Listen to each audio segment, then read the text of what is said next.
Well, hey there, everybody, and welcome to another episode of the Rate the Record podcast, episode 29. Feeling fine all the time. That only kind of rhymed, but hey, it rhymed. And your rhyming hosts for the day are Kris and... Not so rhymely, Savannah. Fair enough, because yeah, I was the only one ripping rhymes at that point. Like a certain other musician we've done on the show before.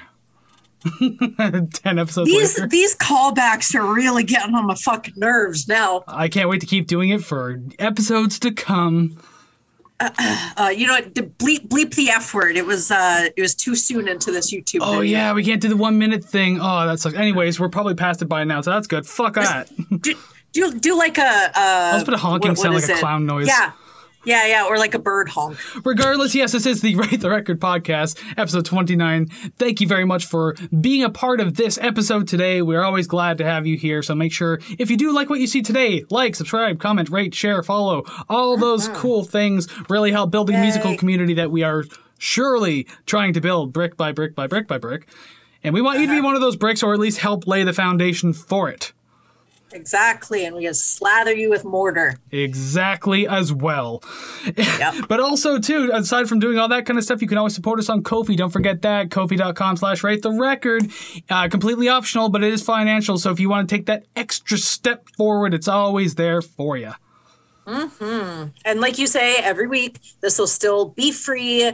You can always come to YouTube, listen to us on your streaming platforms, and listen to our glorious voices and see our wonderful faces. Exactly. The extreme vast majority of the content will remain free. Only new things in the future might be exclusive, but everything else free. Yes. Just like our OnlyFans, you'll have to pay for that too. But anyway. Well, yeah. See, now we got to bring back that joke too. It's been too long. Oh yeah, that one I'm on board with for sure. That's intriguing. But anyways, if you are brand new to this podcast, well, welcome to the podcast. What an episode to join us for. We're happy to see new faces in the crowd. We hope you enjoy your stay here. But if you're returning to the podcast, also welcome back. Also still glad to have you here. Regardless of where you are in that lineup, maybe you do or don't know what we do here on the podcast, but each week Savannah and I will choose an album, be it completely at random, special anniversary, milestone type album, or even listeners' requests, which we've been doing more of lately, and we have one coming next week as well, so stay tuned for that. Yeah. Regardless, we take an album, we discuss it at length, we rank the songs, and then we rate the record. Press applause button. I was hoping to make that. All you hear is the neon sign noise. I was gonna say I want that one distant cough at like the back of the studio type thing. The cough just to make everyone else feel uncomfortable. There's like, oh, we were supposed to clap, weren't we?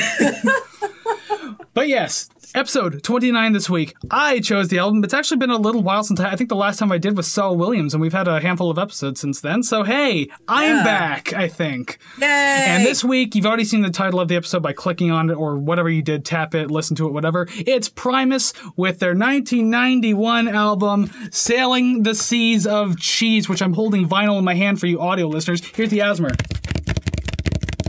I really wanted to hold up a brick of cheese, but I felt, I don't know, even in context, it's still out of context. I mean, it's still, I would consider in context enough. If you put like a little paper sailboat on the top of it, I'd be like, I totally get what you're going for. But yeah. Next time. But yes, this is their second album. It's their major label debut, though, technically. So hey, what an album to start out on. So I'm going to go ahead and just put this in the background, despite the fact that most people still won't be able to see it anyway. Well, at least if you watch from the beginning, you know it's there. But before we talk too much about this album, there is a disclaimer we like to read at first to make sure that we're all cool with things on the same page, not being assholes. And if you even have differing opinions or whatever, we can still have a good civil conversation about this. So what is the disclaimer? The following thoughts and opinions we're going to discuss on Rate the Record regarding this album are strictly of our own personal interests. We are not professional music reviewers. We are simply two friends having fun discussing and listening to music. We encourage respectful discussion and friendly banter of each episode, but we do not condone and will not tolerate bullying or belligerence based on the opinions of ourselves or others. This podcast is a casual and for fun project, and you are welcome to take what we say regarding the albums we rate with a grain of salt. Wrong hand because I made myself laugh doing some stupid shit. I'm just really proud of myself that I didn't fumble. It kind of reminds me of the quick talking disclaimer at the end of a child's toy commercial. Yeah, except I don't think I could ever get words out that fast, that clearly. So yeah, I would love every week. I'm going to try. But also this far into the podcast, like even if you don't have it memorized, you at least have like the flow of it down. Fun fact: I've been waiting to do this episode. It's been pushed back twice. And I was like, I'm not pushing it a third time, so it's locked on episode 29. Lay down the law. Okay, so let me tell you a little bit about Primus, if you don't know about them by chance, and of course the album Sailing the Seas of Cheese. Primus is a three-piece funk and alternative metal band originally formed in 1984 out of El Sobrante, California. Prior to the band's debut album Frizzle Fry, released in 1990, the band had seen a guitarist and a handful of drummers pass through the lineup until it would eventually settle on the band's most notable lineup through the years, which consists of Les Claypool on lead vocals, bass, and double bass, and quite literally a variety of weird instruments like the whamola and stuff like that. Larry Lalonde, that's a lot of L's, on guitars and backing vocals, and Tim Herb Alexander on drums and percussion. Primus gained much of their notoriety in the underground scene in the late 80s and early 90s. They may have caught their biggest break having the opportunity to open for their prog rock heroes Rush on their 1992 Roll the Bones tour. To this day, Les Claypool and Rush frontman Geddy Lee still remain very good friends. Primus' second studio album and their major label debut, as mentioned earlier, Sailing the Seas of Cheese, was released in May 1991 under Interscope Records and recorded at Fantasy Studios in Berkeley, California. The album reached number 2 on the Billboard US Heatseekers Albums Chart in 1992. The album received mostly positive reviews. AllMusic gave the album 4.5 out of 5 stars. The Chicago Tribune gave it 3.5 out of 4 stars. Q and Record Collector gave it 4 out of 5. The Rolling Stone Album Guide gave it 3.5 out of 5, which is generally favorable on that particular scale. And punknews.org gave it a perfect 5 out of 5. Dang. The album spawned 3 singles. Jerry Was a Race Car Driver, Tommy the Cat, and the only one of the 3 that didn't have a music video, Those Damn Blue-Collared Tweakers. And fun fact, when seeing the band live, if you remember from last week's episode, if you watched, this is going to be very relevant. When seeing the band live, it is customary to chant, "Primus sucks." It's been like that since like the beginning of their careers, and it's just something fans do. And actually, you're kind of seen as weird if you don't do that when you go to the show. Yeah. Interesting. I've been in a Primus crowd. I chanted "Primus sucks," and then as soon as the opening riff to Those Damn Blue-Collar Tweakers started the show, everyone went nuts. So did I. Yeah, I've never seen Primus, although I think it was it 2020 when they were doing the Farewell to Kings they're thing, doing it now. They're kind of carrying it on since they had to cancel it.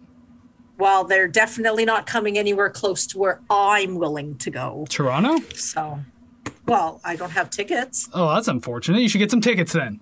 Yeah, I had tickets, and then they straight up canceled the show, so Ticketmaster refunded my money, and I didn't know that they had rescheduled because my tickets weren't postponed. They were canceled, so they didn't bother to reach out. So, yeah. Yay! Highly unfortunate. Yeah, I would have loved to see them play. Well, I believe they're coming in May. As at the point of recording this, that's a couple months away, but still. Yeah.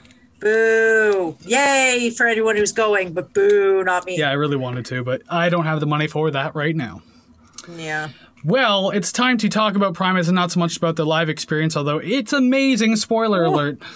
So let's talk about Primus and Sailing the Seas of Cheese. And just a quick note to anyone who's familiar with this album, there are 2 songs that we are not ranking today or really discussing. That is song number 8, Granddad's Little Ditty, and then song number 13, Los Bastardos. The reason being, Granddad's Little Ditty is more or less a 38-second like vocal interval of like a pitch down Liz Claypool in the shower. It's not even a song, so there's no point in ranking it. And Los Bastardos, I'm probably saying that really stupid.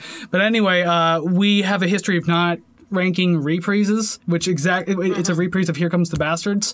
So because of that, we're not doing it, but we are doing Seas of Cheese and Southington Waltz, even though those are short, weird little tracks too. 42 seconds for the first one. Easy enough to get through. So let's talk about it then, since it's the first track, Seas of Cheese. So from the beginning, it kind of reminds me of you're going to a play and somebody comes up and stands in front of the closed curtains and sort of like the show you're about to watch, blah, blah, blah, and then walks away. Then the curtains open and then the album starts. So it feels like kind of like a nice little introduction in a way. Yeah, it sets the mood, and also with the ambience going on too, it sets the ambience of like literally sailing on the waters, because like it's only less than a minute, but it sets the theme really well. You get these like creaking floor sounds as if the boat's rocking. You can hear the ambience of like seabells, water and air and everything like that, or what I assume would be water anyways. Then just Les and his double bass kind of welcome us into the album. It's a kind of a quirky little start, but not much else to say about it because of that. Yeah, I never would have known what the creaking was unless you told me. But I don't know, I kind of wish that there was like another line to it. It would have been all right that way as well, but just having it so short was kind of good. I don't know, kind of reminded me of just opening a play, which is nice. Yeah, and fun fact, when they, not all the time, but when they've played this live, sometimes they'll extend it and make it a little heavier and add drums and stuff like that. Ooh, so, I like that idea. Not all the time, but they have done it, and I've seen video of it, so I thought that was pretty cool. Nice. I like that. I'm glad that at least once when I'm like, oh, I wish they would have done this, they have. Primus has done most ever. They've changed some of their songs while performing them live, so. Yeah. I like it. I like that idea. Well, hopefully you like the rest of the album. We'll move on now since that was a short track. Track number 2, the real opener of the album. Here Come the Bastards. Mm-hmm. Oh, you first. Please be my guest. Well, I guess I'll just start off by saying the Seas of Cheese got really choppy on this one because, like, I love the chopped, accented marching pace of the track. You got this, like, hard strumming percussive bass, and it's really cool. It's like Les Claypool's staple to do, and you just know when you're listening to him. It sounds great. It's definitely a staple. My phone is just not doing well. You know what? I'm going to have to go back to writing this down in a notebook. Jeez Louise, just a day. Anywho, yeah, it definitely sounds like it's marching. So like it kind of adds to the, oh God, they're coming for you. And it's I don't know, it kind of gave me like an uneasy feeling in that way. I I was put at moderate unease hearing here they come multiple times as if I should be watching my back. And I'm surprised it wasn't ramping up to a scream where it's like, here it comes, here it comes, here it comes. I'm like, oh God, please don't hurt me. It's just it's an anxiety attack the whole time. You just know that they're coming. You don't know when, and you don't know how severe it's going to be. Yeah. And like, I don't know, despite how repetitive it was when it ended, I thought, what the hell, man? I was digging that. And it's funny because like a song that I've always found really fun too, I've always enjoyed most of the tracks on this album. I never noticed that this song is in 5/4 time. Like I'm sitting there like nodding my head to it. And I'm just like, wait a minute, there's an extra beat in there, isn't there? And I was counting, sure enough, 5/4 time. So I thought that was really neat. It's interesting to hear like the guitar. This is going to be like a blanket statement note, I would believe, but it takes a back seat a lot to the bass in this album and really on most Primus tracks. Yeah. But what the guitar does do for this track and probably album as a whole just adds a lot of intricate background progression. So it's not trying to shred super hard and get your attention. It's not like mixed in too loud or anything like that, but it definitely fills out the spaces and really just progresses the song really well. So I really dig that work. When I was younger, I never used to dig Lur too much as a guitarist because I'm just like, he's barely there in the band. But then as I grew older, I appreciate what he does. Yeah, like kind of appreciate his position. Yeah. Right? And so also with this track too, there's like a heavy bridge and guitar solo portion that I thought was awesome. Great addition to kind of like, this is like the peak of the song right here type thing because it's been building to this point. That was great. And yeah, the hook of Here They Come, as already mentioned, really repetitive, but like there's obviously a lot of building being done in this track, especially towards the end. It's catchy, memorable, and yes, it is awesome live. The more that you say that, the more upset I'm going to feel. But you know what? It's okay, and I'm glad that you had a good time. But to be fair, the concert you'd be missing, it's cool to hear them play Rush, but they're literally playing Farewell to Kings in its entirety. So it's not even like, I don't think they're playing originals. They're literally just playing Rush. Yeah, but I just want to hear Rush, but with just like the bass rattling every bone and piece of cartilage in my body. Fair enough. You can do that. Hell yeah. Hell yeah. Listen to a slightly younger version of Rush play Farewell to Kings in its entirety. Don't worry, the drummer's still alive in this band. Although Tim Alexander, he's had like 3 different stints in the band. He's left twice, so. Oh, really? Yeah, I don't know. He kept doing his own thing. I think at one point he auditioned for the Blue Man Group. I could be wrong about that. I could be wrong, but I remember hearing something about that a long time ago. But regardless, he's in Primus again right now. Awesome. Yeah, I didn't know that. All right, so song 3, Sergeant Baker is my name. Okay, so now I don't want to give anything away, and unfortunately, this might to Kris. Okay, I heard this song, I think, twice before. It just would not stop repeating in my head. Just over and over and over and over and over, and it's not a bad thing. I could have far worse songs, like Earworm, just digging its way into my brain, and I'm so glad it's this one. Just I say this every single show.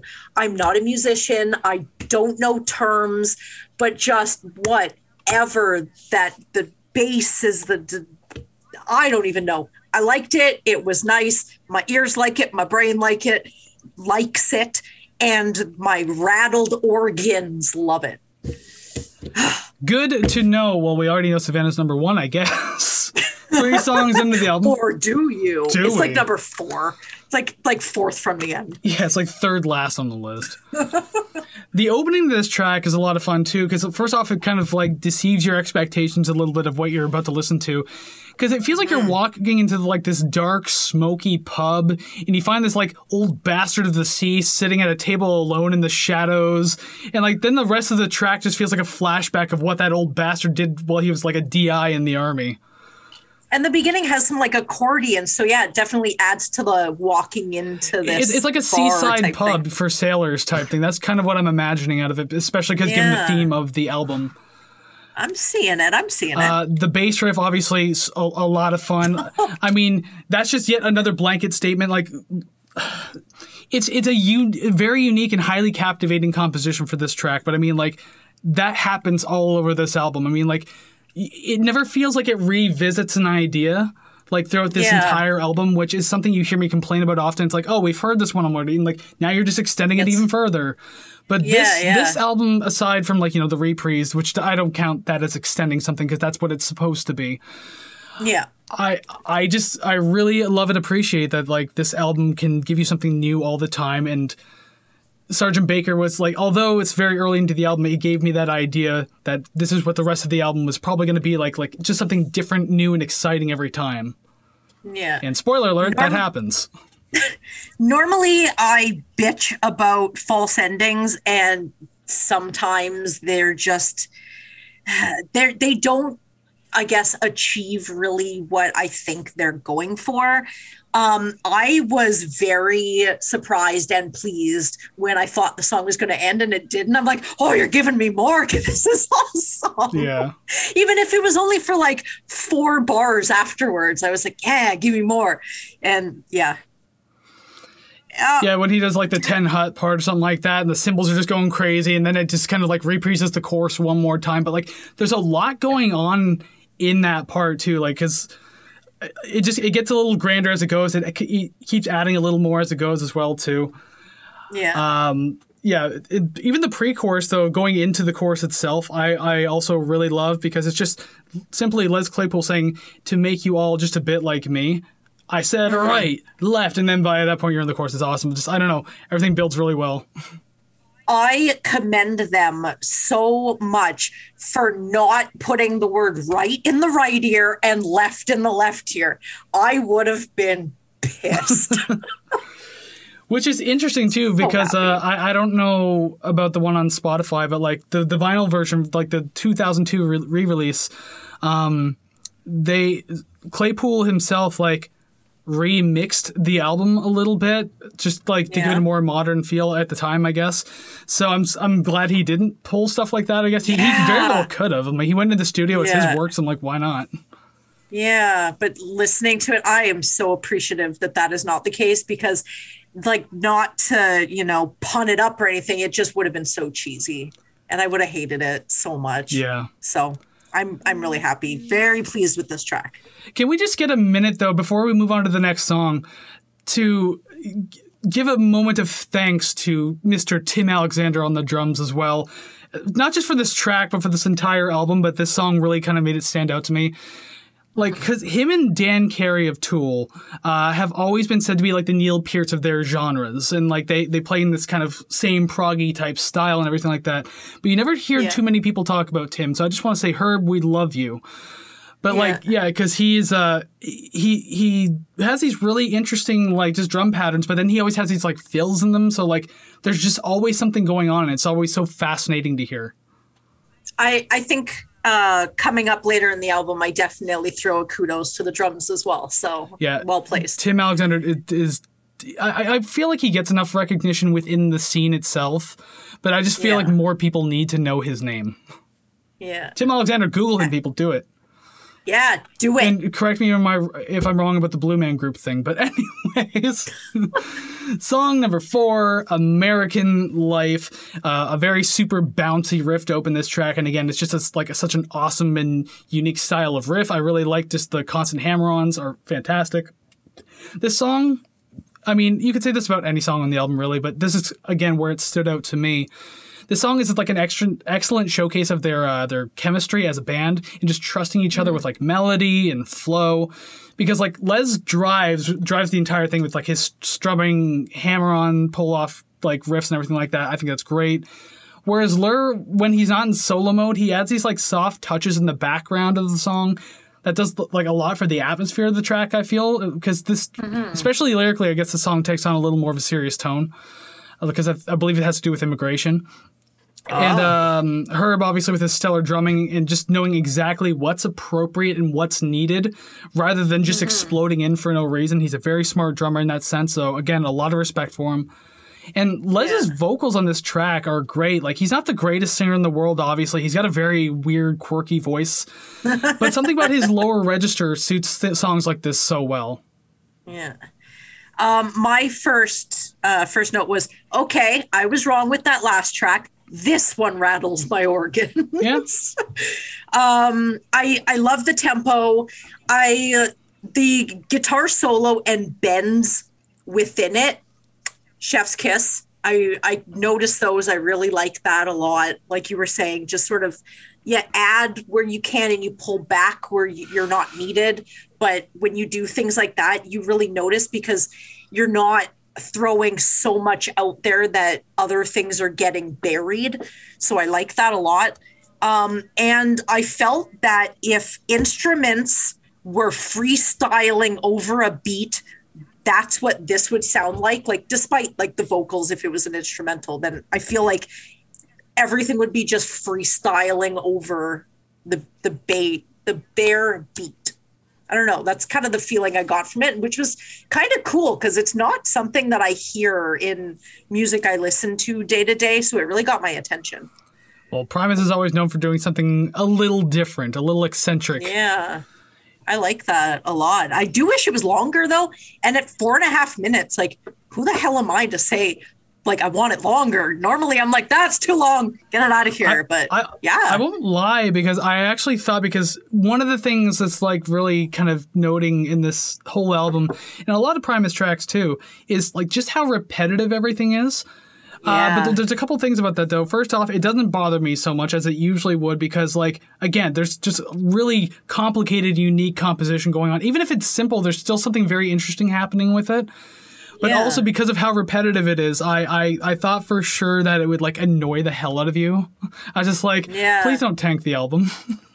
There are some parts where I'm like, okay, like, we're good. But for the most part, it was, I don't know, it's kind of like the difference between sort of listening to, like, I don't know, just like 4/4 on the, quarter notes, and you're like, okay, this is kind of boring, or 4/4 and you're just sort of off the beat a little bit. You have such an area to sort of work in that when you explore that entire area, it's just so much more intriguing. It's like a really detailed painting. Every time you look at it, you see something different. I like that. Yeah, and again, if you go back and forth between like headphones to just regular speakers, you'll tend to notice even more differences, I guess. Because like generally speakers are more muffled in its sound, and like you won't hear everything intricate unless you have like giant expensive speakers. But yeah, listening to an album like this, or just most albums in general with headphones, like you'll always pick out something new. I've been listening to this album for a long, long time, and even still, I'm just like, oh, these like little intricate things in the background are really neat. Just it fills out the soundscape and blah, blah, blah, real nice. I always say that, but whatever. Yeah. It's true. Yeah. Well, if it's true, then I mean, like that's awesome. I guess my real last point for this song is I would love to hear a Primus cover of Madonna's American Life. I haven't heard that one. It is terrible. Is it one of her like newer tracks? It is. I think it came out in 2011. It's not like Bitch I'm Madonna era, which it was like literally 3 years ago. No, it was a I'm trying to be woke singing about the government. Ah, yes. Yes. But I would love to hear I'd love to hear a Primus cover where people think it's this song, but it's that one, and then there's just general outrage. That'd be something. I mean, they already have a full cover album. Too bad they didn't do Madonna. It's got like fuck, what does it have on like Pink Floyd, Metallica, The Residents? Really? Maybe The Residents? Oh no, that was in their first album, but whatever. I didn't know that. Cool. Yeah, it's either rhinoplasty or miscellaneous debris, either or. But regardless, that's irrelevant because we're talking about sailing seas of cheese. Yes. So, song number 5, Jerry was a race car driver. And I mean, like, to me, the opening riff of this song, or maybe just this whole song in general, is Primus. It's the first thing I think of when someone mentions this band, and I'm pretty sure that goes the same with, like, everyone else. It was the single that really kind of made them explode onto the scene and everything like that. Mm-hmm. Because it's like such an awesome 2-hand tap riff on like a 6-string bass. It's so fun to listen to that. It's really unorthodox and zany. And I mean, like, hey, does anyone else remember this song from Tony Hawk's Pro Skater or any of the other 3 games that this song has appeared in? Of course you wouldn't. No. You're not fun. You never were. No. One, rude. 2, I thought it was on Guitar Hero. Then I realized it was John the Fisherman that was on Guitar Hero. Yes, that one was. Also, this isn't the song I think of when I think of Primus because it wasn't one of the first ones I ever heard. I think of Winona's Big Brown Beaver because that's the very first Primus song I ever heard. Fair enough. Yes, that was also another one of those big hits that may or may not be about Winona Ryder, but okay. Not even kidding. Well, you don't know that when you hear it as a kid. No, you don't. It's just a story about a very rambunctious beaver. Yep. And definitely not a race car driver. Nope. This song was hard for me to review because I just wanted to listen and enjoy it rather than dissect it. So I think I listened to it about 4 times in a row, just trying to just focus because I'm just listening to it. I'm like, yeah, I just want to listen. I just want to chill. Yeah. Listen to it. It was the same with me too because it's a lot of fun. There's a lot going on and everything like that. Yeah. And like there's these like little subtle noises that happen in the verses behind everything that just kind of add to the atmosphere of the song. Again, really fun to listen to that. And I mean like whatever adds like a lot of like whatever they are, those noises I meant, like adds like a lot of like unease to an already disorienting nature of the instrumentals. So I thought that was really cool. Very much appreciated. Yeah. I mean, they're great. And just for a minute, I want to say that heavy breakdown in the middle and the end of the song, like, holy shit, is fantastic. It's super intense, halftime paced. And like, you cannot convince me that part wasn't written specifically for a mosh pit. Like they wrote, it's like, let's get people moving in the crowd. So let's put this portion of the song in here. Like, I don't know. Yeah. I fucking love it. And again, I've been in the crowd for that particular heavy breakdown. And yes, people go nuts. I'm really glad that you brought that part up because my note, I liked when it got heavier. It was like chaos of the best kind. Like everything is just being strummed aggressively all at once. I loved it. It was awesome. And I do have a couple, unbelievable sort of comments. It sounds like there are 2 bass guitars. There's no way one person is making all of those sounds at one time. Like it is unbelievable to me. I like that the guitar and vocals take turns, like they don't fight for airtime. It's if the vocals are there, then the guitars are kind of, lull, sort of doing their own thing. And then when the verse ends or the vocal line ends, then the guitar comes in and starts to shine. And I love that back and forth. It's not like competitive.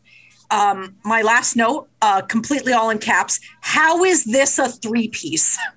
I know, right? It is wild to me. It is crazy, but yes, it is Les Claypool doing everything on the bass there. And again, like he's using his 6-string fretless. I'm almost guaranteeing that. And yeah, just doing two hand taps. Though. Like you got the high end up here, and then he's doing like hammer-ons on the low end.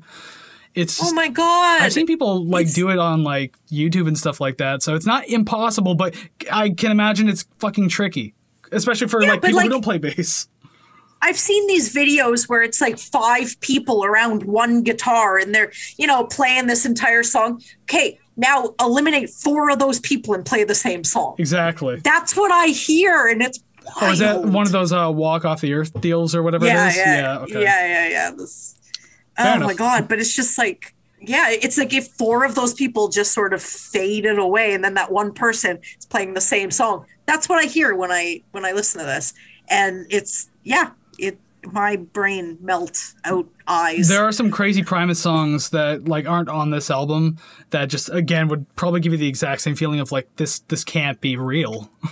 Yeah, and then when you watch it, you're like, I still don't believe it. And then in person, I still don't believe it. He's just an extraordinary bass player in an extraordinary band. Yeah, it's wild. All right, so track 6 now, I guess technically our halfway point because we're not doing all 13 tracks. 11, which they could have just held it up for song 7 and called it 7-11, haha, bad joke, but they didn't. It's fine. Number 6, 11. What do you got? Okay, so... Now, I kind of have, I want to set the scene for what I feel and what I see listening to this song. Now, I imagine someone on a deserted island playing the hand drums, and then there's this dark figure looming over them, advancing one step at a time. Then the drummer sees this figure, and they stare at each other for a second until they both join forces and start to create chaos on the island and probably light it on fire. So he was in cahoots with the hand drummer the entire time. Yeah, because he's playing the hand drums, and then it's kind of like this sort of thing is just advancing, and then it kind of stops because the drummer sees him. And then the drummer starts again, and then he advances, and then he stops because the drummer sees him. And then the drummer looks at him. And then the thing looks at the drummer, and he's like, okay, and then they start partying and light the whole island on fire, and everything's chaos. Well, that's fun. Yeah, that's what I see. I love it. Yeah, this is a pretty intense track. I think it's pretty awesome. Also, shout out to the extremely uncommon 11/8 time signature. Dang. I'm not super huge into music theory, but I do know certain time signatures, and like counting this one was a little weird for me, but I was like, okay, yeah, it's definitely 11/8. So it's weird and it feels like there's a beat missing, but that's okay. It still sounds really good. Yeah. It's another really bouncy track, probably one of the proggier tracks on the album. I know that's not a word, but it is now. Deal with it. I don't know. I like the word proggy. Anyway, it reminds me of proggy. a lot of these tracks hold like the same structure of like, verse, chorus, bridge, whatever. But damn if each one doesn't go at it differently. I made a specific note of that, even though I said it before, because it just keeps popping up in my head. It's like how the structuring can be the same all throughout, but again, there's just it's like sparkling brand new every single time. Yeah. It's like the first sip of a cold glass of water every single song. Like, that's exactly what it is. So it's amazing to hear that. And I think one of the only real gripes I have, although it's not really a gripe, but it's the best thing I got for it, the stereo mixing was a little weird in this one. Obviously intentional, though, because there's no way that they just heard this in the headphones and we're just like, okay, let it go. But there was certain points, I think in the second verse or so, where it made it feel like there was no sound directly in the middle of like the left, right, middle soundscape. I don't know, it actually messed with my brain a little bit because I heard sound over here, but then it just feels like emptiness, like right here in the middle. Yeah. I don't know how else to explain it, but like I could actually feel it in my head, and I was like, what is happening to me? Yeah. See, I thought that it was just like something was quieter or it just seemed different, but I don't know. I might have to listen to it again and see if that's what I was catching on to, because it felt, I don't know. I don't know how to describe it, because I do get a lot of vivid imagery that it does not translate to words very well. Like dark figure on the beach, yes. Well, yeah, I mean, whatever. Just wait till we get to the end. But it's like if every other song in my head was like at an 8, this one felt like it was down at a 6 with like sound or, I don't know, intensity. Yeah, I don't know. There was definitely a split somewhere in the mix. It's not a bad thing, especially if they're trying to go for something. But at the same time, I'm just like, it just felt weird. That's all. It's not the most positive weird I've felt so far on this album, but it was definitely weird. Yeah, I don't know. I think my only other note for this is it just didn't grab me as much as I would like it to. But I'm not turning it off, and I will listen to it again. It's just it didn't stranglehold me as much as some of the other ones preceding and following. Oh yeah. Alrighty then. Well, we'll move on to track number 7, the last track of side A. Is It Luck? And it's probably the most demented bass riff on this entire album so far. I mean, it is just absolutely crazy. The instrumentals just sound like a nervous breakdown. That's pretty like everything about it is just so twisted, but I really do like them. But I don't know how else to feel while listening to this track. Yeah. Like, you know, you don't just casually listen to Is It Luck? It's just a little too crazy. I don't really have any notes for this one, though, because, like, it's 3.5 minutes, and, it kind of runs the same throughout all, but it's still, like, fun and energetic to listen to. The monologue-type section towards the end, though, always gives me a really decent laugh, because it's just presented in such a way where it feels like it's like a loose cannon comedian standing under a single spotlight on a stage, giving it, like, a very inaudible, mumbling story before the chorus comes back in and just blows up everything. That's the imagery I get, but it's a very, very strange song, but it's also a lot of fun. Okay. Now, without giving too much away, I liked it. So talking about, you know, how it kind of sounds crazy and, you know, whatnot. One of my notes was, it sounds like a decay into madness. Yes. So definitely can relate to that. I like how it sounds like it's during a live show at a festival, like interacting with the crowd, where you kind of get sort of that ability to lull the music and you're talking to the crowd. You know, you're telling the story and stuff like that. And then you hit back into the music. And then I like that. And the fact that it's on a studio recording, it's not a live album. I'm like, this plays so well to just playing it live and catering it to that crowd. Yeah. I like that a lot. My hand hurt listening to it. It's just just thinking of how he's playing the bass like gives me carpal tunnel just listening to it. Okay, I guess I can understand that much of it, yeah. Yeah, it's wild. I really like the tempo, and I might have whiplash from bobbing my head so much. Understandable, yes. I don't know. As I said, he's just got a very unique approach to like bass composition, because it's not your everyday bass. It's just like, oh, you hear the tone in the background. It's nice. Oh, that was a nice little riff or a nice little groove. It's like, no, this thing is essentially the album, like, because it's such a percussive style of bass playing too, and just the tone is very in your face. I mean, like, and he knows how to just take like. He feels like a guitarist who eventually went to bass, but like got better at bass, more or less. So like he's just able to go crazy with this stuff, and it's really cool. Yeah, or like a drummer who plays bass now, but just plays all of the fills, but on bass. Wild. Well, I like it. I like it a lot. Speaking of wild bass, though, let's go on to track number. It's 9, but number 8 on our list, because we're not doing Granddad's Little Ditty. Tommy the Cat. Holy shit.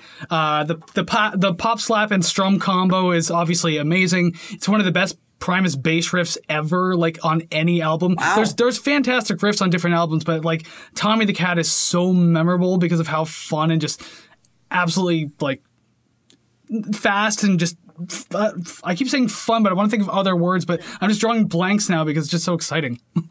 I describe the bass as juicy and rolling. So. Hey, there you go. There's some words. Absolutely use those words. Better than saying fun 100 times.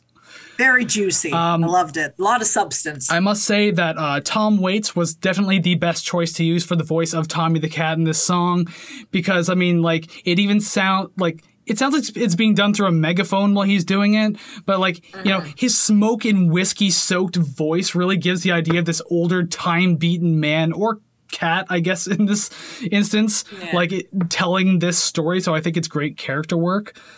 The fact that they got Tom Waits is really cool, though. I like that. Just as an aside, I've heard the name, but I don't know who that is. That's fine. Tom Waits hasn't done anything like huge and noteworthy. He's just like, if you know him, you know him type thing. But he's not that guy that did that album with Metallica, is he? No, that was Lou Reed. Oh, okay. That was Lulu with Lou Reed. Yeah, okay. No, Tom Waits. He's kind of a quirky guy. Again, very extremely gravelly voice. Like he went into the studio after smoking 3 packs of cigarettes. Like he's got just a really beaten up voice, but he's iconic for it. Oh, okay. But yeah, so like the second verse, when it sounded like you were listening to a guy through like a megaphone or something like that, that was Tom Waits. Yeah. And then the rest was Claypool. The cleaner voice was Claypool. Interesting. So I got some timestamps on here, but I'll let you say some notes before I go too far. Okay. Now, don't hate me, please. Don't at me, anybody. The intro guitar sounds like a knockoff Pearl Jam solo. Not that they're a Pearl Jam knockoff, but that they're mimicking a Pearl Jam knockoff. Didn't this album come out before Pearl Jam even started? This is 91. 10 came out in 91. Okay. So, but just I think it's the tone or the way it's being played. It doesn't sound like Pearl Jam. It sounds like someone who's trying to sound like Pearl Jam. It's just that's kind of the vibe I got in my head. Anyways, maybe I need meds or something. I honestly don't know if I've ever heard this song before, but I definitely know the title. As I'm listening to it, I feel like there's little snippets that I might be familiar with, but I don't actually think I've heard this entire song before. Possibly. Which I feel like may have put me at a detriment here. Like, man. I know that back in the 90s, this got huge airplay on MTV a lot because there's a music video for it, and it's a really weird music video, too. They mix cartoon, and then they put in live action afterwards, and Les Claypool kind of looking like a bartender cat. I don't know. It's a weird video. Weird. I'm gonna have to look that up because that does not strike a memory. The only one I can think of, and I don't know what song it's for, but they're dressed up like weird waxy cowboys that to this day will give me nightmares. I hate it so much. That's quite literally why known as Big Brown Beaver. God damn it. Okay, that's really the only thing. song. Damn it. I hate that video so much. But anyways, I like that the snare has this marching band tone to it. I don't know if it's just like more rattly or whatnot, but I really liked it. It was cool. And that was it for me. So you have the floor. Well, first off, I'll say if you want more nightmare fuel, you can always watch the Mr. Crinkle video, where Les Claypool's like literally standing in front of a camera with his stand-up bass, but he's wearing a giant pig costume that looks like it weighs 100 pounds. Oh, that's fine. It's pretty scary. I don't like anything that looks like I don't know. Have you ever seen the show Thunderbirds with the marionettes? Maybe. Yeah, fucking hate it. I know Fireball XL5. I hate anything like that. Anything that looks like I don't know. That video and the show Thunderbirds, I fucking hate it. So, anyways. I just like how the one single you have heard, that's the video that you're terrified of. And you didn't even know. I think it's the only one I've seen.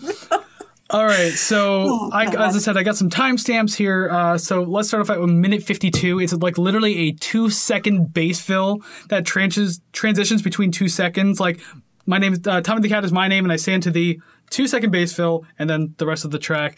I mean, it's just plain genius. I thought it's amazing. It's quick. There's not a lot there, but it's also everything at the same time. So I love little quirky moments like that on the album, and this song has a couple of them, because then you skip forward to 3 minutes and 1 second, and by the way, this is a 4 minute and 13-second track.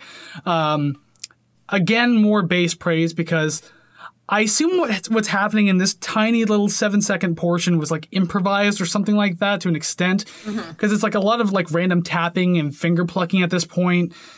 And how do you just have something this fucking cool in you? Like, how is something so interesting and random and fun just kicking around in your brain for no reason? Yeah, and coming out like fucking lightning out of your fingers. Every finger, even your thumbs. Yeah, wild. Slap. But it's weird because, like, as a musician, obviously I'm nowhere near on the level of like anyone in Primus, but you can always have these amazing song ideas in your head, and you're just like, oh, this is going to sound so good. But then when you go to get it out, you get nothing but like half-assed portions of it out. Like it's nothing like you imagined it. Whereas meanwhile, I imagine these guys dream songs and then immediately spit it out onto the studio.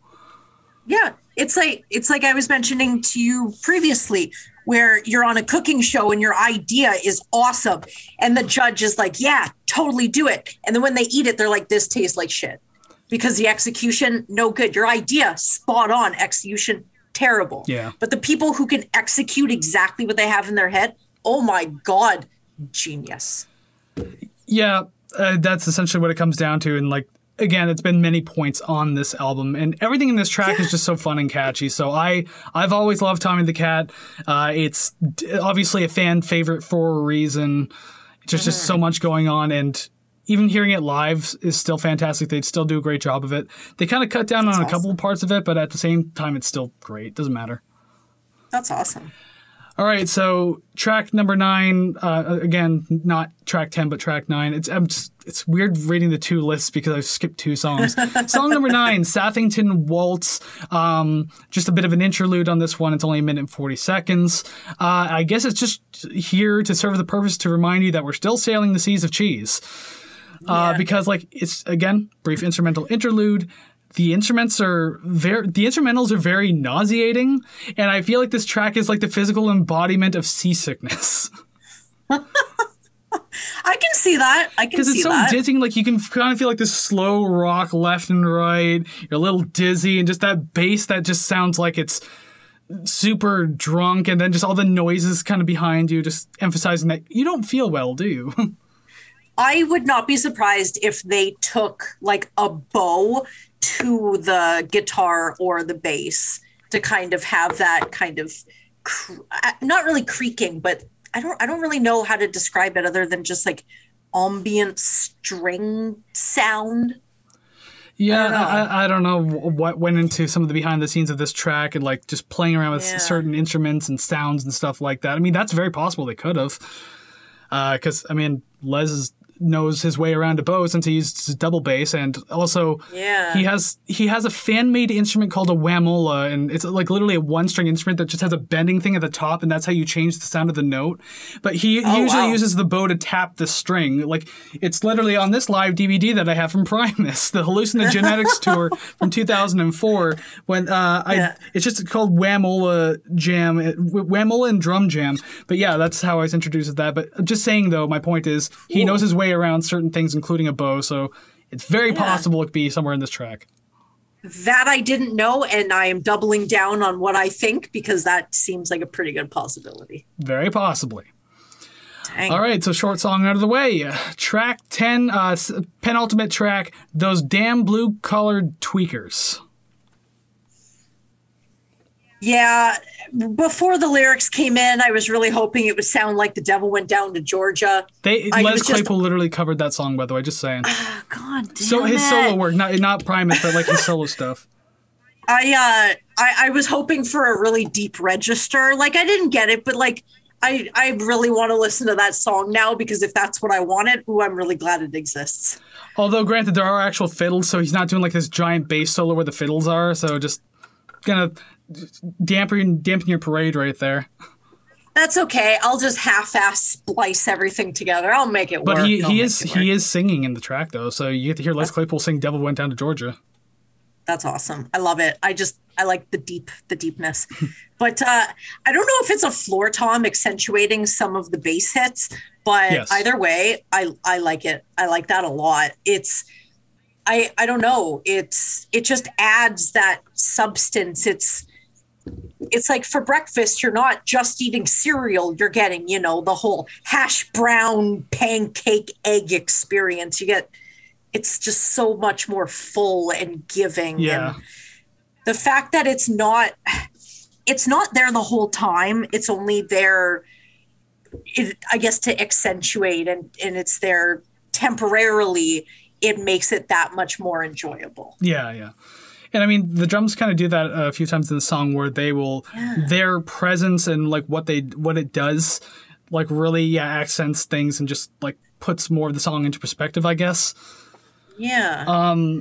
So I got quite a few notes about this song, and it's probably going to go ahead and spoil my placement on the list for it. I don't care because we're the penultimate track anyway. So first off, the siren-like quality of the guitar in the beginning feels really out of place. Again, very intentional. I used to dislike it being there when I was younger, but over the years it has absolutely grown on me. And now hearing that sound live excites me very much so. So I associate it with good times. The first verse is so minimal, but you can definitely tell something is building, and because it's very quiet, just the 2-note bass and Les quietly singing, something's coming. And the chorus, yes, it absolutely hits. It's catchy, simple, energetic, the perfect concert track. I can attest to that. I'm going to just keep bringing it up over and over and over again. I used to have a Primus shirt, but it disappeared, and I don't know where it is. But that's off topic. I love that how, for the most part, the choruses remain instrumental, because, in other choruses, you just have the hey, portions, but I don't really count that as vocals, I guess. Yeah. It works really well, though. If you can actually have a chorus that's mainly just instrumental, I think that's awesome, because as long as it sounds good, I mean, it's going to work. You don't necessarily need lyrics. Yeah.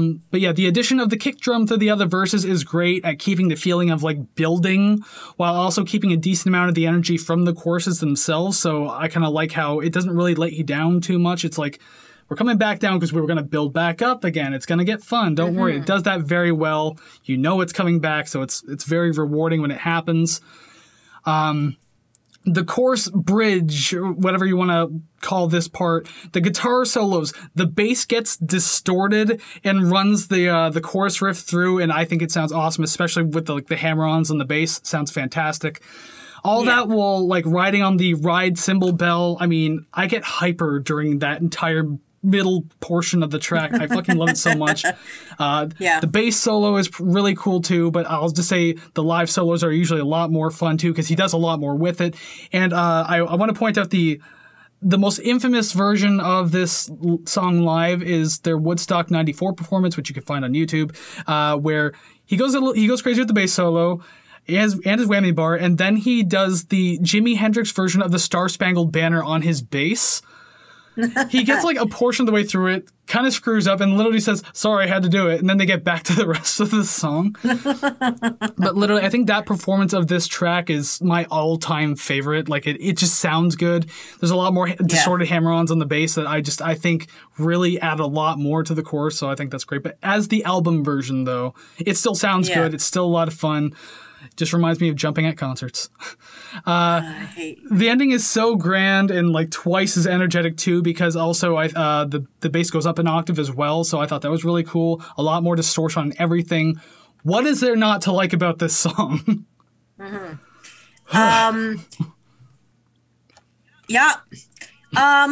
so I'm thinking just, like you said, penultimate track. Pretty good idea of what I like on the album thus far, despite there being one song left. I'm thinking that I like fast and wacky songs. I think Les Claypool could play rubber bands on a Kleenex box and make $1 million. This song makes me anxious at the beginning because it felt like my heart needed to keep tempo with, excuse me, too into that. That's your anxiety popping out. It's the words getting caught in my throat. I have so much to say. I I don't know if I liked so much of the vocal reverb, because I started to notice it a lot more as the song went on, but like it's not going to, you know, ruin the score or anything like that. One point just says, I wish I could play drums. And I feel like I could play this, and it hurts me to know that it sounds so easy, but definitely is not. And I feel like that's a good sign of a good band, when someone can listen to it going, yeah, I could do that. And then you try and do it and you're like, oh my God, it's much more involved than it sounds. It's much more involved than it sounds like, but it looks so easy. Yeah, that's kind of how I feel about playing the song on bass. Like, I know how to, but the thing is, like, I'm not super good at playing it, like, especially with the hand strumming. Like, I'm not really good with that technique. And then there's just like these little fills that he did that he does that kind of throw me off a little bit, so I can't do it. But again, I'm not that great of a bass player, so I mean, I'm not any measuring stick here. Yeah. But yeah, I like the drums in this song, but definitely not as glowing of a review as yours. But I definitely didn't hate it. Like, I don't hate any tracks on this album. And to be fair, though, Tweakers has, again, it's probably, my spot's already spoiled. I don't care. It's been my favorite track on this album, and one of my top favorite Primus tracks since I've known who Primus was. And that was like in the late 90s, early 2000s. Yeah. So, I mean, it's just been 2 decades of this song is great. I can say that if you've listened to the show for the past 28 episodes, or you getting, you know, to know me as this goes on, my number one will not be a surprise. So, yay. Just looking at my list here, just making sure.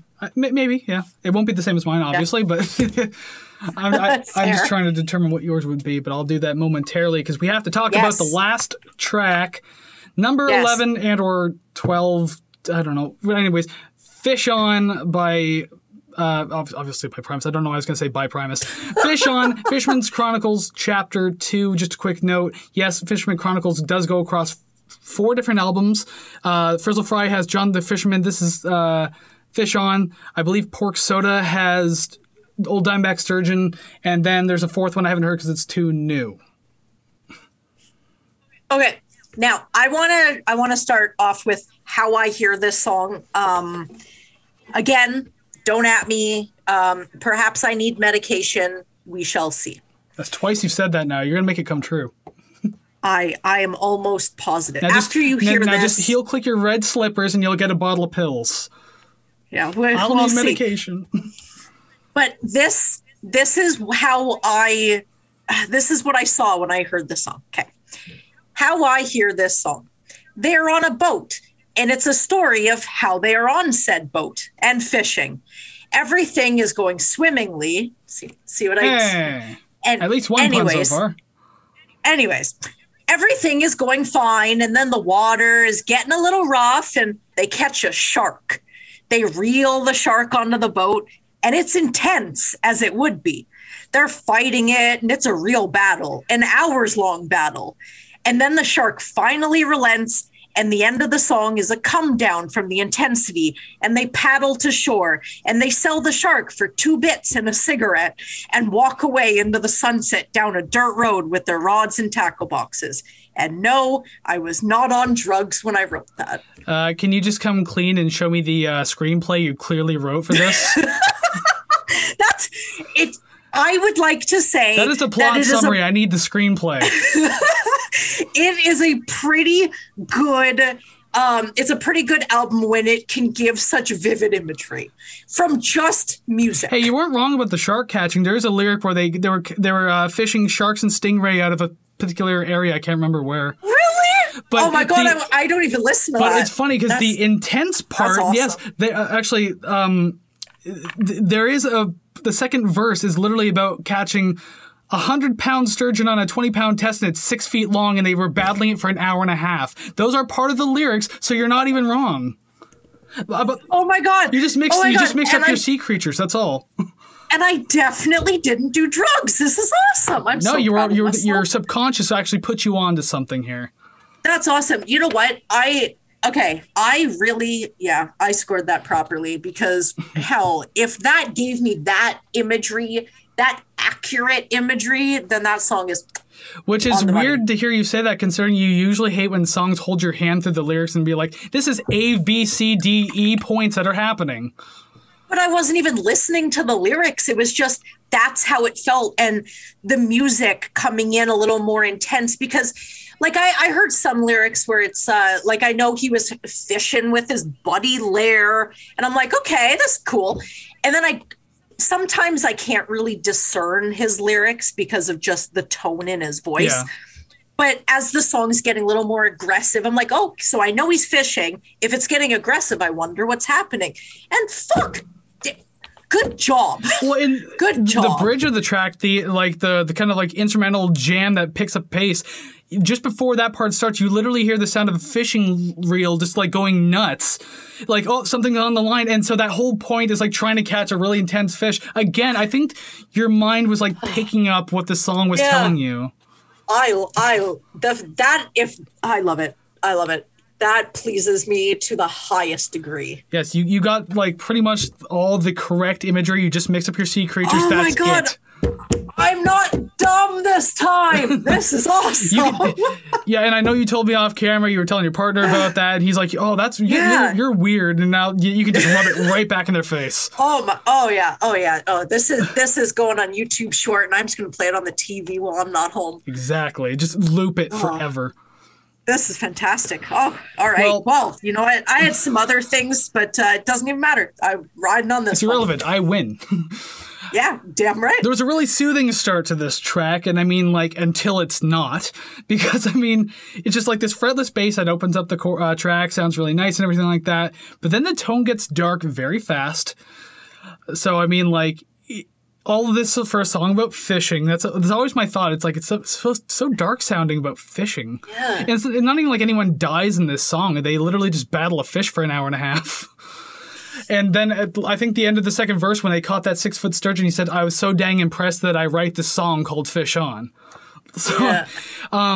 Such ominous instrumentals in this track again, just for a song about fishing. Things sound kind of like dissonant and distorted, which I think is pretty interesting. It must have been one hell of a fish, and again, it was because of a 100-pound sturgeon on a 20-pound test. It measured 6 foot long. So I guess it was indeed one hell of a fish. I love how the quiet, tense moments in the verse, you'll have like these occasional embellishments of like bass and guitar that add a lot of imagery. Because for the most part, the verse is just like the drums and then Les kind of telling his story on top of that. There's not really anything else. So those embellishments are really nice. I like that. But then, yeah, getting back to that quick pace moment there where they're catching the damn fish. The last couple of minutes are fantastic. The pickup and the pacing is super great. The really screechy guitars behind the drum and bass add a feeling of insanity to an already dark sounding track. The whole jam portion towards the end is super fun as well. I haven't heard this one live, but I can only imagine that jam probably goes on for a while. Must be a lot of fun. The ending of the song made it feel like you're done sailing the seas of cheese, though, because I mean, like, it just sounds like the boat's drifting away as the vocals get quieter, but you can still hear the ambience of the water. So it's like you're just kind of left in the water yourself, and you're just watching the boat sail away into like the cheddar wheel sunset, like, and they fade away into this cheddar cheese sunset, fades out, movie ends. There you go. Yeah, that's what I'm picturing. Like walking sort of over a little hill into the sunset, and the sort of orange and yellow sort of setting with their rods and their tackle box as they're walking, and yeah, I love it. Oh, I love it. A lot of imagery from the song, and it's just over 7.5 minutes, too. Longest track on the album. Yeah. Sometimes you don't even think about it, though, just because it's kind of a fun listen, though. So, I don't know. I enjoyed it. Well, first couple listens, I was like, oh, my God. Like, I wasn't following. So it felt a lot longer. And I was like, when is it over? When is it over? But I think maybe after the third listen, and I just sort of sat there and I followed it. I was like, oh, my God, this makes sense. It was like that literal light bulb moment. Yeah. Like, there it is. And I feel like it's going to be there going forward, which is awesome. But unfortunately, the last track that moves forward, we're not going to get to Los Bastardos because, again, it's a reprise. So that brings us to the end of Sailing the Seas of Cheese by Primus. We sure hope you enjoyed listening to us go on about this one. A lot of positive things said this week, especially about this album. That's great because I picked it. I'm really good at doing this. But anyways, if you also like listening to this album and just you want to let us know what you think about it, like, subscribe, comment, follow, rate, share, all those fun things. You could do that all. Again, let us know what you think of the album. Like, what's your favorite track? What's your least favorite track if you have one? Thoughts on Primus as a whole. Just go ahead and let us know. But don't worry, you can still do that going forward, especially now, because this is where we rank the songs for this show, part 2 of 3. So yeah, I guess just without wasting too much more time, boom, above our heads, graphics have changed. There's some names, there's some numbers, waiting for some song titles. As per usual, don't worry, we will fill your belly real soon there. And by real soon, I mean like right now. Right now. No, I'm going to make you all wait 5 minutes. I'm just going to sit here in silence and write in my book here. All right, so I guess we'll get started then. So song number 11, I mean, I guess these first two aren't like so surprising, but song number 11, Seas of Cheese. Those damn blue-collar tweakers. Oh, you can go right to hell. Yeah, I know. You know what? I'm already there. It's fine. Okay, so I should remember to write down your titles. That'll definitely help. Yep. Song number... And to be fair, I don't hate any of them. It's just some had to claw above others. That's all. Alrighty then. Number 10, the Southington Waltz, or just Southington Waltz. Seas of Cheese. Wow, damn, you liked an intro track better than Tweakers. That's really sad to me. Well, it gave me some imagery, and I liked it. It was nice. I guess. Number 9, Is It Luck? Judge me. 11. Number 8, Fish On. Tommy the Cat. Wow, I thought you... I honestly, when we first started this, like, before we did today's episode, I thought that one was going to be higher. Yeah. I wasn't sure what to expect, so... Fair enough, I guess, but at least it seems like you enjoyed it overall. Oh, yeah. Number 7, Here Come the Bastards. Savington Waltz? Southington Waltz. Southington Waltz. Southington. Well, this isn't looking too good. It probably is not. Number 6, 11. Fish On. Fish On. There's still opportunity here. Number 5, Sergeant Baker. Which I know is... Here Come the Bastards. There's still opportunity here for at least one. Okay, number 4, American Life. Okay, good. We got one. I knew there had to be at least one in here somewhere. And it's always the one after. It's like, okay, we still have a chance. And then bam. But although we still technically do have one more we could match on in the next 3. Number 3 is Tommy the Cat. Jerry the Race Car Driver. Okay, then never mind. Yeah, my number 1 is not going to be a surprise, I don't think. My number 2 was Jerry was a race car driver. Sergeant Baker. Sergeant Baker. Well then, that means my number 1 was those damn blue-collar tweakers. And mine is It Luck? That's so crazy. I didn't expect you to pick that one as your top. Oh yeah, it's wacky. I love it. It was great. I just kept listening to have not heard this entire album or really most of the songs on it. But when I got to Is It Luck, I was like, ooh, this one's my favorite. And I didn't even have to hear the rest of the album. When I did, I was like, yeah, that one's definitely my favorite. It spoke to my eardrums. As long as you actually listen to it, because that's part of the show that we have to do, you know. Oh, of course I did. Like I said, that fucking Sergeant Baker has been stuck in my head for 3 days. Excellent. My work here is done, or it's almost done, because it's time to rate the record. And I just dropped my lucky rating pencil. That's okay, because I got to transition the screen now anyway, so look away while I get my pencil back. Well, here it is again, the rating screen with the just overly stacked B. Like, season 2 has been the season of B-tier albums. Yeah, I'm just going to silently look away. Good, because we can't see you. We can't see you anyways because we can only see the tier screen right now. It's not my fault, I swear to God. Oh, we'll go back and prove that wrong. But until then, we have to put Primus somewhere on this list, probably in the B tier with the luck that we've had so far. So, I believe this is the time around where you'll go ahead and tell me your score of this Primus album. 77.72. 77.7. Well, that's still a decent score for it, I guess. It is. It's what, B+? Yes. Yes. I had to remember how the hell I do this. B++. Well, with that said, I mean, obviously, I've made it very known that I really do like Primus, and I like this album too. I gave this one an 82.72. I A-tiered it. That means this album is actually an A- tier at 80.22%. Oh my God, I thought it was going to be like 79.9 or just something. On the brim. It's on the brim of being a 79. Oh my Lord. But 80.22%, that puts it safely into the A- tier, which means room right over next to Nine Inch Nails. Absolutely. I don't have to shrink anything down this week.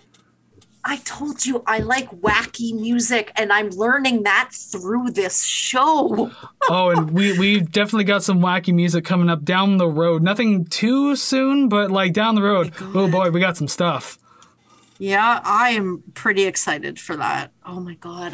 See, you know what? Redemption arc. There it is. This is for me. I deserve candy now. Ooh. Until when? Probably next week. Probably. Oh my God, it's not a B tier album. I guess I'm super excited about that. We A- an album for the first time. We A-tiered an album for the first time since episode 18, Nine Inch Nails. So Primus and Nine Inch Nails, two very close bands to my heart. Literally two flags stacked behind me. Very, very wonderful day for Kris. You're welcome. I'll thank you when I'm ready. You have to wait your turn. All right, that was funny. That made me laugh. Okay. But if you made it all the way to the end of the episode to see the rankings and the ratings and the whatnot, thank you very much for making it this far with us. You must have liked what we've been doing so far, so make sure to like, subscribe, comment, share, rate, follow. I probably already said follow, but it doesn't matter. Do all the things. Musical community, building it, you, bricks, slather, brick, school, something. Mortar. Can you tell her we're at the end of the episode now? Yeah. Loopy. When words just escape my brain and random ones like replace those words. But yeah, do all that. And also remember, if you're listening on the Apple podcast platform, I was going to say Apple Music, maybe it is, I don't know. Regardless, if you're listening over there, make sure you give us that 5-star rating, leave some comments, because it helps boost us up in the music commentary section. And the more people we can get the ears on, the better. And that's how you can really help make a difference in this musical community of ours, the RTR Club. And if you leave a rating or a comment, you are allowed to @ me for my terrible opinions. If you don't, we get your terrible opinions all the time.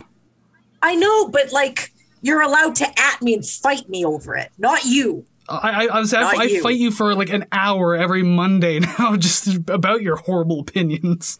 Although I liked your opinions on this album, except the fact they put Tweakers at number fucking 11. How dare you? Well, I mean, like I said, it has to land somewhere. Not 11. And it's all the other ones kind of just clawed its way over top. Whatever, you B+ it. It's in the A- tier. I should be happy about this right now. So yes, once again, thank you very much for watching today's episode. If you miss us that much, don't miss us, because that's just weird. But we also have social media that you can follow us on at Rate the Record Podcast, Facebook, Instagram, and TikTok. We are at Rate the Record over on Twitter. And if you want to send us an email saying hello, voicing your concerns that we don't listen to, requests, although we have a request form down in the description below, send us an email at ratetherecord@gmail.com. I like how I just gave every reason not to email us. Yeah. We already have solutions that we don't need you to send emails to us. Yeah, and if you do send an email, send us the word blanket. Did you just like look over at like a folded sheet or something? You're just like, blanket. Of course I did. You think I'm smart? Come on now. There you go. But yeah, do that so then we know that you listened to the end of this spectacular episode. And if you like just how super intelligent we actually happen to be, and you want to financially support us to make our brains even bigger, there is the optional support option for Ko-fi. Ko-fi.com/rate the record. Check it out. Be a part of the RTR Club officially. We will have more things coming in the future as incentives to join it, but you can still do it without big things. You want to shout out at the beginning and end of the episodes, then by all means, best way to do it, right there. Be an OG. Hell yeah. Exactly. Be the first one. You'll be forever. Like, we'll put your name in platinum. Oh, hell yeah. The first one's going to get a special reward.